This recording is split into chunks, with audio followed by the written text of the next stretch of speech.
What are we listening to today? The Immigrant Project by Girish and Astha. Hey everyone, welcome to another episode of the Immigrant Project. Today we have a very special guest. We have Soofia, who came to Canada around 10 years back. Am I right, Soofia? It's been 10 years now? 9 years. 9 years. She came here 9 years ago, and she's a social worker. She has a passion for communication just like I do, so I relate with Sophia a lot. But let me not introduce Sophia because I'll not be able to do justice. So, Sophia, why don't you introduce yourself to the audience? Hi, I'm Soofia Mahmood. I originated in Pakistan and came to Canada in 2015. I'm a mom to a wonderful 18-year-old who came with me. And personally, I'm a communications professional, but in my personal life, my personal passion, I'm a photographer, a writer, and generally a very passionate person. And professionally, I've spent most of my career in creative communications, strategic communications, both in Pakistan and Canada, in the non-profit and international development sector. Wow. Our producer and I, we were looking at your LinkedIn profile that day and we were so inspired by the journey that you have had.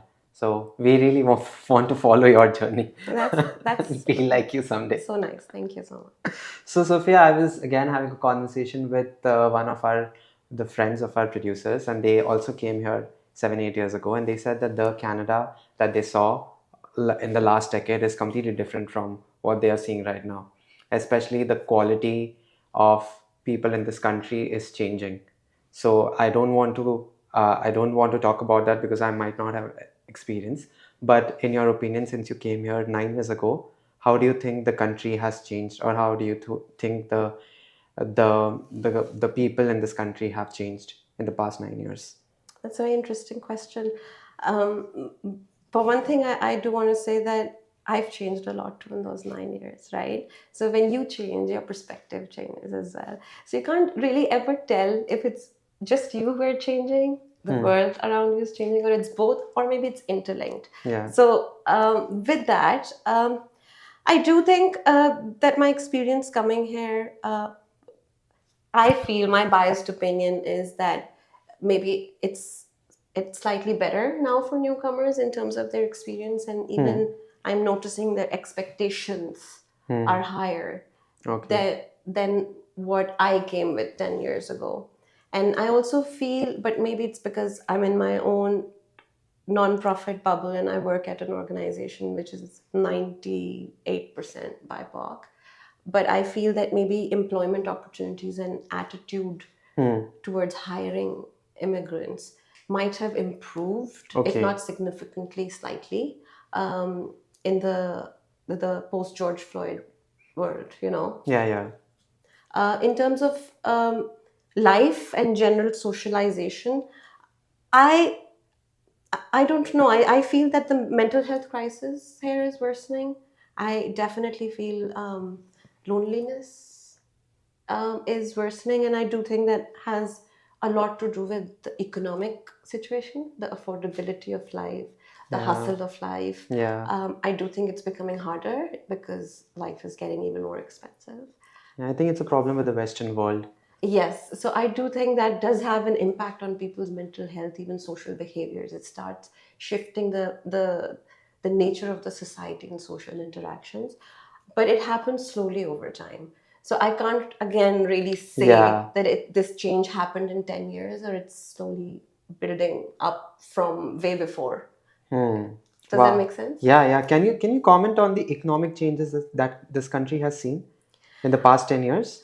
Yeah, I mean, I won't speak at the macro level. I'm no expert, but I definitely feel the economic pressures are rising. It's becoming harder and harder to maintain a certain quality of life.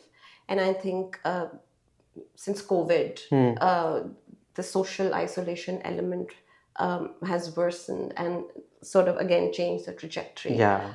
Housing is very expensive. When you do your groceries, you're like, oh, what did I buy? Inflation is high, housing is high. Housing is high. Of course, there's a lot of other issues and challenges that I won't talk about, but on a day-to-day level, I would say that this is affecting people, and the stress levels are high. It's not just, I wouldn't just blame it on the economic crisis, also it's interlinked. But I do think people are generally more unhappy. Most of social conversations are about, how people hate their job, how they feel like this, how the boss is like that, how the landlord is like this. So I'm finding more and more social conversations with different people and different groups of people are more about discussing the stresses and the problems of life, Yeah. whether you're an immigrant or not an immigrant. So that I do think speaks a lot to how we're evolving as a society. Wow. Now, since you're a social worker and since you have been in this country for a while, I wanted to ask you a slightly personal question. Today, I was walking down the street and I realized how welcoming Canada is. I mean, I don't have experience living in a lot of countries, only India, and traveling to a few countries, but I've realized Canadians are very welcoming. They are very accepting. They'll accept you with open arms. So, do you have a memory or anything that you can probably relate to where you felt welcome in this country? Yeah, I mean, I would challenge the statement a little bit. Your statement, I think it's very Okay. reductive and diluted because it spreads across. It's a continuum. Yes, there are spaces and people who are welcoming, and there are spaces No, no, no. and Okay. people who tell you Yeah. to go home to your Yeah. country. Yes. So it's a continuum. Sorry, was I not supposed to say that? No, no, no. Okay. Of course, things fine. But I'm quoting from an email I got. Anyway, so it's a continuum. The impression, yes, Canada has generally is, and I do think that's also an experience of mine to have felt welcomed in spaces. I think truly, if I think about it, the time when I felt like, okay, I found my space Yeah. was actually through a previous job of mine. I was working for the 519. That was sort of a significant portion of my career and quite life changing, professionally and personally. My first better job in Canada. This was last job that you had. Before my current job, Yes. yes, it was at the 519, and which is an LGBTQ+ community center, and I was leading the communications there. And I was still a scared newcomer who'd lost her confidence, who came with suddenly, transformed into this person with an inferiority complex. I think you have colonization and internal racism embedded. Yes, yes. Especially if you come from an ex-colony. I get it. And that gets, I think I didn't realize I had it until I came here and started living here, right? So I was a different person. Yeah. So I was not feeling like I belonged. I was questioning myself. Because as a newcomer, you don't even know how, basic stuff. You have to relearn Yeah. basics of life. So you do start to doubt yourself. And at least I did, lost some confidence. And professionally also, when you don't get calls or when you're treated in very strange ways through the interview recruitment process, it really dents your Is it because self-confidence. there's a bias against people of Yeah. color or immigrants? I think immigrants, people of color, people who are different, people you can't relate to, whatever the reasons and motivations are, Yeah. or maybe it's simply ignorance. Human beings are complex. You do, and then you are also in a certain state of mind. So how you interact with that also is. So I was in that space when I joined the 519, and it was also a new space for me, a new kind of work for me. And here I'm a newcomer, and I'm the spokesperson for the organization.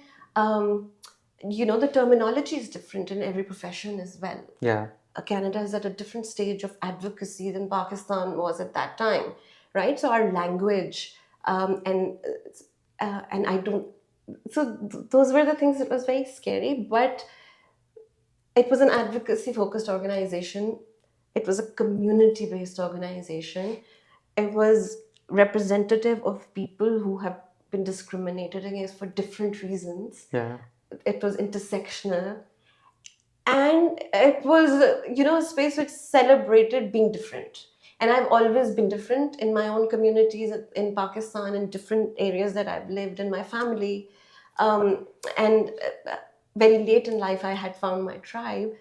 And so finding this space in a new country where I'm still adjusting and understanding in a space which celebrates differences, where I'm not, you know, uh, I'm not considered a weirdo, you know? Yeah. And there's a lot of emotions that are openly being expressed, which is not how Canada is. People Yeah. are pretty, like, the concept of private space and political correctness is a bit much, my opinion. So here is a space where people are just, being real. I felt welcome. I felt, for the first time in my life, I felt that, okay, this is This is where you this is belong. my space. This is my space. I can be myself. I don't have to feel embarrassed. So yes, and of course there was community service. Community service has its own challenges, its own Yeah. trauma, and at times it was quite difficult for me as well. But on a personal level, I think that's when I felt like, okay, this could be home. Toronto would be home. Wow. It's so close to her heart. I mean, I can feel it in her responses. It is so nice. I mean, So a lot of people here and Canadians call me intense, but I'm just expressive. yeah, you're very expressive, and we love that about you. So well said. So well said. Yeah. So I was going to ask you, how has your experience being in the communication industry honed your skills or changed you as a better professional? But I think you have touched upon that for quite a bit. But I want to spend some time talking about the real challenges an immigrant faces in their first year in the country. So I know you came here 9 years ago. You might have had different challenges. I'm not sure, but do you want to touch upon like a couple of challenges and how you overcame them? Sure. I think one, of course, there are a few challenges. Like housing was a huge challenge for me. My first 5 years were really tough. Financial, cost of living is very high. And for someone like me who was so focused on getting out that I didn't do a lot of research, I didn't talk to a lot of people to really build some expectations. I was more focused on, my exit. Um, Exit from your home country? Yes, and the situation I was in. But so I was a little shocked with the whole housing situation and how quickly my savings just went away. And in terms of even not just being able to afford the house, but being able to get a decent house, you need a guarantor, right? You're a newcomer, you don't have a lot of connections. People Yeah. are feeling awkward when you're asking them to be your guarantor. And then you Yeah. compromise on a shitty basement, or like a house I lived in. I mean, it was my first home. I have a lot of emotional feelings for it, but it was tough, right? So, housing and all of that. But I want to talk about something that really we don't talk about and we don't mentally prepare for is the emotional challenge. Right? You're already coming with your own baggage and trauma. You're getting away from something. Yes. You're coming into the unknowns. It's a leap of faith, Yeah. And then, of course, at least in my time, I did face a lot of barriers too. I mean, I was also very lucky that I very quickly was able to sort of integrate myself in the sector. Yeah. Very, very privileged, no doubt. And but still, I think in the whole recruitment process of finding work, finding housing, finding your ground, it adds to that emotional baggage, right? Yes. It constantly keeps building up, and you feel you don't see the light at the end of the tunnel, no matter how much others tell you. It's going to get better. At least that was my experience. And so that, I think, was my biggest challenge. How did it get better for you? Initially, it got worse. My father passed away, and at that time, I couldn't afford to go back. And it also wasn't a very practical decision for me at the time as I was trying to settle. And I think grieving from a distance Yeah. was hard. And it really gave me unexpected emotions and not knowing the ways to cope because you still don't have your people, you still don't have a community. Yeah. So that was, I think, for me, that has been the toughest challenge, the emotional journey. But I will also say that intense growth in that period, in terms Intense of personal growth has personal happened. growth, which is how it usually happens, right? Suffering and and unexpected emotions. And when you're completely shattered, you get an opportunity to rebuild yourself. Yeah. And, it's a blank canvas. And so I think for me, it's how, if you ask about how I overcame them, I don't think you ever overcome your emotional challenges. It's just life. But I do think that for me, in hindsight, in retrospect, it's been an amazing journey of personal growth, not just in terms of age, a lot more. I think I've changed a lot as a person, I've evolved, and I'm continuing to. And that to me is maybe the purpose of life. And so this intensity sort of helped with the intensity of the struggle, Yeah. helped with that. And it's ongoing, right? Yeah, it's ongoing. So, most of our listeners out there, they love to know if moving to this country is worth their time. So, regardless of your personal struggles aside, Yeah. do you think moving from your home country to Canada was worth it for you, Yeah, both absolutely. personally and professionally? Absolutely. I think it depends on your reasons to assess whether it's worth it or not, right? If you think that you'll have better economic opportunities, I wouldn't say it's worth it, Yeah. right? However, if you're coming from other reasons, like in a lot of cases, you're leaving because you're unsafe there, you're coming for safety, Yes. right? Are you coming for social freedom at certain level, especially as a woman? Yes. You want to create different kinds of opportunities for your daughter. Yeah. So for me, yes, I think Canada has been tough for my daughter in a different way. Yeah. Uh, you know, coming at 9 years old, and it has had its own emotional challenges and difficulties, but I would still say it's worth it, even for her sake. I think it's just the social aspect is most challenging, and so you should come a little sort of, your expectations. You win some, you lose some.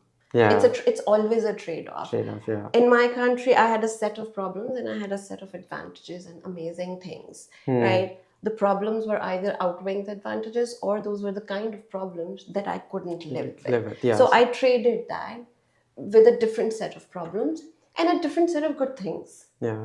And so the net effect, it really depends on you if you think it was worth it and for me, I'd say absolutely. Yeah. So if you're living a very happy life, if you're earning well, there's no point of moving to Canada unless you have your own reasons. If you're not unsafe, Yeah. if you're not in a difficult family situation or a difficult social situation, just for financial, no, come. If you have money, sure, move here and have a good life. But if you think you're gonna come and get rich unless you win the lottery, I don't think so. Not gonna happen.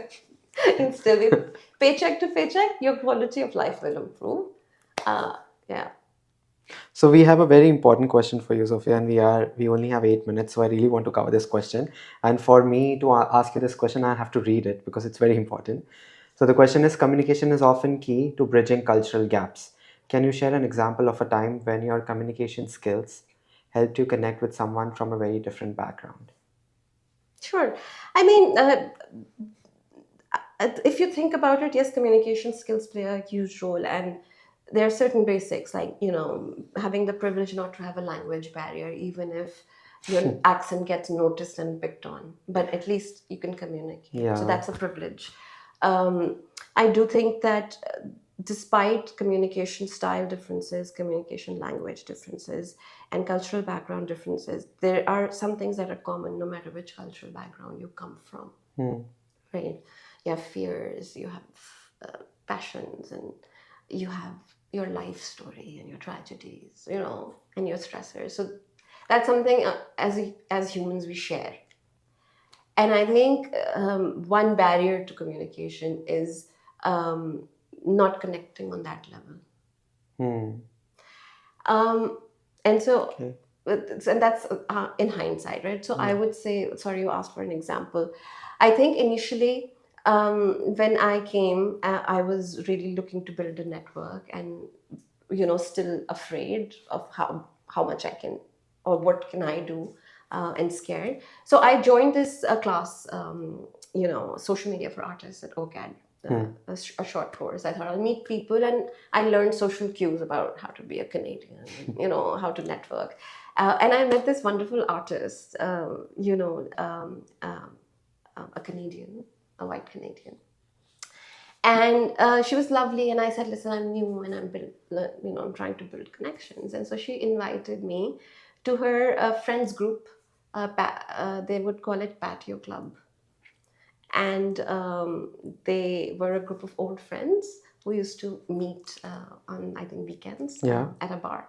And so they invited me in, and I was from a completely different cultural background, completely different context, newcomer, and it was interesting. But I was curious, open to their stories, listening. They were curious about my stories. Wow. And I think we were able to connect, and they were like my first friends here. And although I haven't kept in touch, I've moved as well. We're in touch on social media. You're You're still friends with. Yeah, on social media we are, and it was a great. And there were opinions and things that I didn't agree with, right? So, like in any relationship of friends, I'm not saying it was perfect, but it again helped me connect, understand, gain social cues, have dialogue, and feel welcomed and appreciated by this lovely group of local artists who've been friends for a long time. And here I am, a newcomer in a slightly different age group. It was lovely. Wow, it's so inspiring. I mean, the power of networking and going out there meeting people is so underrated, even today, I guess. Yeah, and networking is not just for a purpose to get something. Networking is also a learning about people, self, how people live. It was the first time at the patio club that I really understood the concept of double dipping. And you can't just pick fries from somebody else's plate. It's not the culture here. Those are the social things you pick up as you integrate yourself. Wow. So yeah, we have time for one last question for you, Soofia. Sure. And Sorry if I'm going too. No, we love the conversation. Okay. So we usually end up asking the last question is what next for you? But this time I'm slightly going to frame the question differently. What are your hopes, both personally and professionally, for the future? Hopes for yourself. Again, I think I've been really lucky, and also I'm awesome, and that I've been able to achieve a certain level of success, and I've progressed in my career. I've progressed as a professional. I've learned a lot, and I'm doing things, the kind of work, especially now I'm working at Raising the Village, that I didn't expect that I'd be doing, but I'm constantly learning and feeling challenged, and I'm in the senior leadership team, and I have a voice and I have a space. Yes. It's been a journey, right? Yeah. 9 years, but I'm here. I think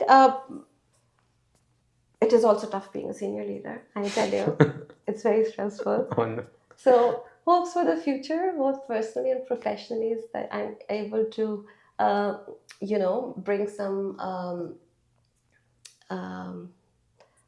in the sense, create some time in life to also go back to my art. Explore your passion. I think I immigrated, my art didn't. I used to be quite prolific. So I think I'd like to find a rhythm to life, personal and professional, where I can also integrate my passions, bring back a little art and music back in life. And maybe, especially since COVID, I haven't gone back to socializing like I used to. So, again, connect with people. I'm a communications person. I like to learn about people, about myself.